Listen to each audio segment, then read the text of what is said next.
Hi, my name is Delilah Cunneen, and I am a film and electronic arts major. Today I'll be cooking truffled mac and cheese. So for our ingredients, we're going to be using half a stick of unsalted butter, some salt to taste. We're going to be using 1 pound of macaroni, and you can use whatever pasta you'd like, 2 teaspoons of truffle oil. We'll have 1/4 cup of all-purpose flour, 1/2 teaspoon of sweet paprika, 1/2 teaspoon Dijon mustard, 2 cups of milk, 1 cup of half and half, freshly ground pepper to taste. We'll be using 1.5 cups of shredded Briet cheese and then 1.5 cups of white sharp cheddar. And lastly, we'll be using 2 tablespoons of minced chives. Okay, so we're going to start off by preheating our oven to 375 degrees.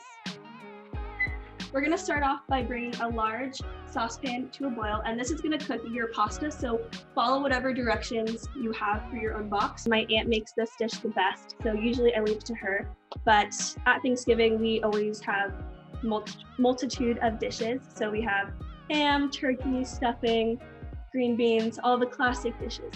So now that our water is boiling, we're going to add our pasta.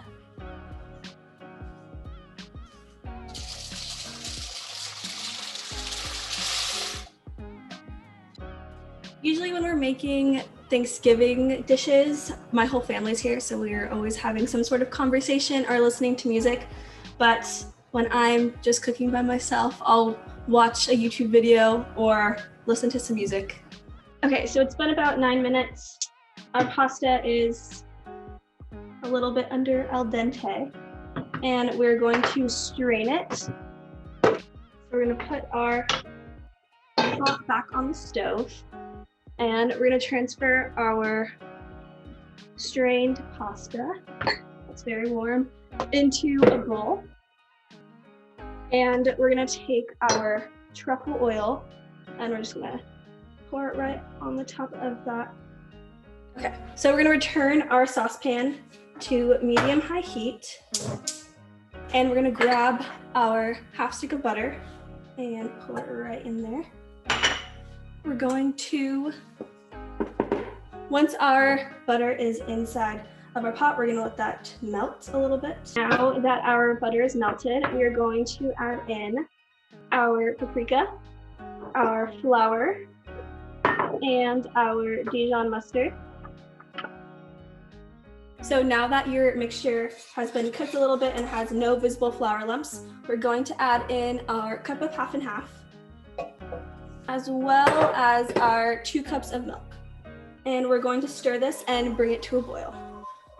So this will probably take around 4-ish minutes. And if you'd like, you can also add a little bit of salt to taste. So over the course of your whisking, you'll notice that the mixture starts to get thicker. Okay, so it's been about 4-ish minutes and our mixture is starting to boil. So we're gonna turn it off. Okay, so now that our mixture is off of our heat source, we're gonna add 1 cup of each of our cheeses, so our white cheddar and our Gruyere.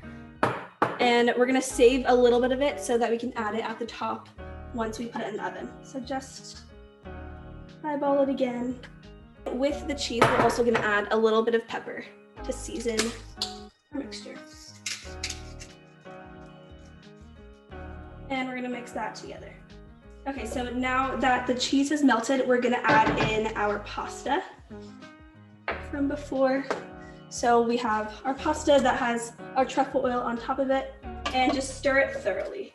So now that our mixture is combined with our pasta, you can add in your chives, and this just also gives it a little bit of a seasoning and spice, so this is optional.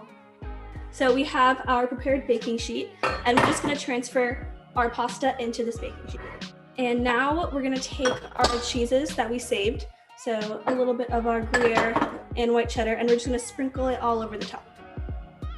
So now that our mac and cheese is in our dish and we have our cheese on top, we're gonna transfer this to the oven and we're gonna bake for about 20 minutes or until our cheese is nice and golden brown on top. So you're gonna let your mac and cheese sit for about 5 minutes to cool off, and then you're ready to serve.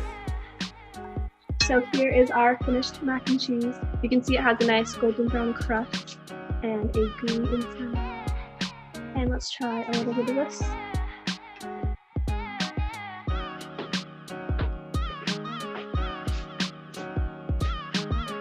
and it tastes just like my aunt makes it. So definitely try to recreate this at home and have a safe and happy Thanksgiving.